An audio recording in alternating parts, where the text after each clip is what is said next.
Assalamualaikum warahmatullahi wabarakatuh. Sebelumnya, izin memperkenalkan diri, nama saya Rizka Yusmawati dengan NPM 202430630163 dan rekan saya Hartono dengan NPM 20243030630101. Di video kali ini kita akan mempresentasikan hasil kerja kami. Laporan studi kasus kinerja perekonomian Indonesia pada tahun 2023 tumbuh kuat di tengah perlambatan ekonomi global. Perekonomian Indonesia menunjukkan kinerja positif dengan tumbuh kuat dan stabil meski berada dalam situasi ekonomi global yang melambat dan penuh ketidakpastian. Perekonomian di tahun 2023 mencatatkan pertumbuhan yang kuat di kisaran 5,05%. Namun tidak hanya kuat, pertumbuhan ekonomi juga berkualitas ditunjukkan dengan menurunnya tingkat pengangguran dan kemiskinan. Hal ini tentu tidak lepas dari peran APBN sebagai shock absorber dalam menjaga daya beli masyarakat dan tingkat inflasi yang terkendali. Kinerja perekonomian di Indonesia di tahun 2023 jika dibandingkan dengan tahun-tahun sebelumnya, tahun 2023 menjadi tahun yang penuh tantangan bagi perekonomian di Indonesia. Pertumbuhan ekonomi melambat menjadi 5,05%, sedikit lebih rendah dari tahun sebelumnya yang mencapai 5,31%. Namun di tengah badai ekonomi global dan inflasi yang tinggi, Indonesia masih menunjukkan ketangguhan. Kapal ekonomi Indonesia terus melaju meski diterpa gelombang ketidakpastian. Realisasi pertumbuhan ekonomi Indonesia kuartal 4 2023, pertumbuhan ekonomi Indonesia per kuartal 4 2023 mencapai 5,4%, sedikit melebihi proyeksi pemerintah sebesar 5%. Konsumsi rumah tangga yang merupakan komponen terbesar dari produk domestik bruto atau PDB Indonesia tumbuh 4,82% di tahun 2023. Sementara itu inflasi tumbuh 4,40%, didukung oleh realisasi program pembangunan infrastruktur. Meskipun pertumbuhan investasi melambat dibandingkan tahun sebelumnya, hal ini tetap menunjukkan kepercayaan investor terhadap perekonomian Indonesia.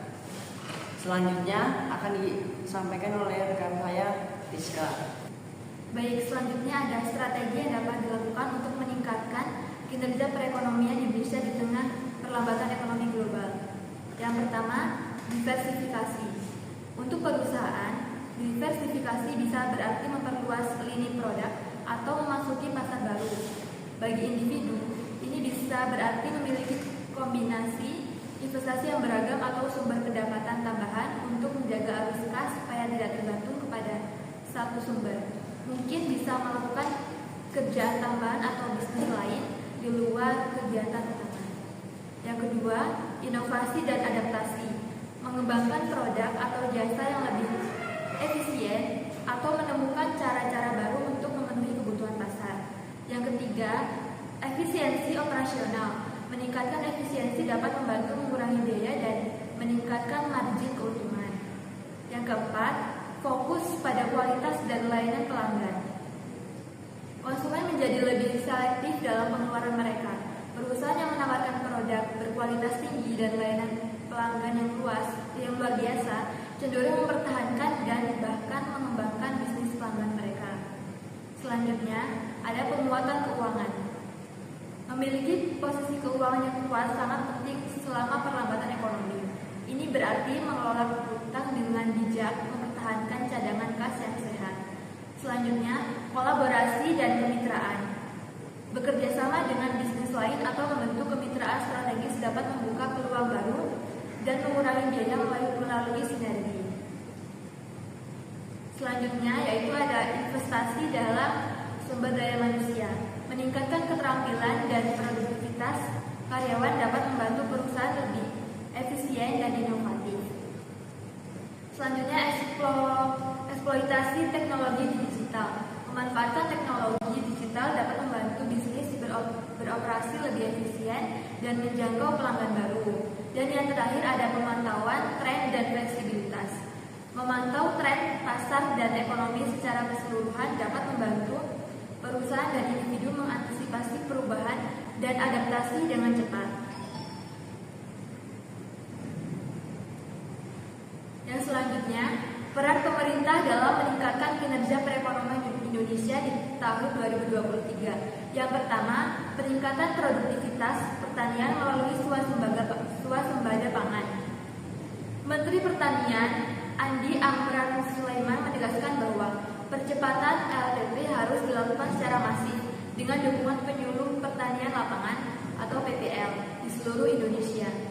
Dalam arahannya, Mentan Amran menyampaikan 3 langkah strategis yang harus ditempuh untuk mencapai swasembada pangan.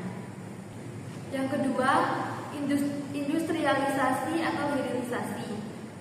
Fokus pada industri berbasis komoditas. Pemerintah memfokuskan hilirisasi pada industri berbasis komoditas yang memiliki potensi besar, seperti agro, mineral, dan migas. Selanjutnya, pelarangan ekspor bahan mentah, seperti bauksit untuk mendorong pengelolaan lebih lanjut di dalam negeri. Yang ketiga, peningkatan investasi hilirisasi. Pemerintah mendorong investasi di sektor hilirisasi baik dari dalam negeri maupun dari luar negeri. Peningkatan investasi hilirisasi. Pemerintah mendorong investasi di sektor hilirisasi baik dari dalam negara maupun luar negeri untuk mempercepat proses pengolahan komoditas. Selanjutnya, peningkatan kapasitas sumber daya manusia. Pemerintah juga fokus pada peningkatan kualitas sumber daya manusia melalui pelatihan dan pendidikan vokasi untuk mendukung industri hilirisasi. Dan selanjutnya, perkotaan sebagai pusat pertumbuhan ekonomi. Pemerintah Indonesia dalam Strategi Ekonomi 2023 menjadikan perkotaan sebagai pusat pertumbuhan ekonomi dengan fokus pada peningkatan produktivitas, industrialisasi, ekonomi hijau, dan serta pariwisata dan ekonomi kreatif. Baik, kesimpulannya, pertumbuhan ekonomi yang kuat, yaitu pertumbuhan ekonomi Indonesia pada tahun 2023, menunjukkan kinerja yang kuat meskipun dihadapkan pada tantangan global seperti perlambatan ekonomi global dan inflasi yang terkendali. Baik, sekian materi yang dapat kami sampaikan. Mohon maaf atas segala kekurangan dan kepada Allah Subhanahu wa taala saya mohon ampun. Kami akhiri. Wassalamualaikum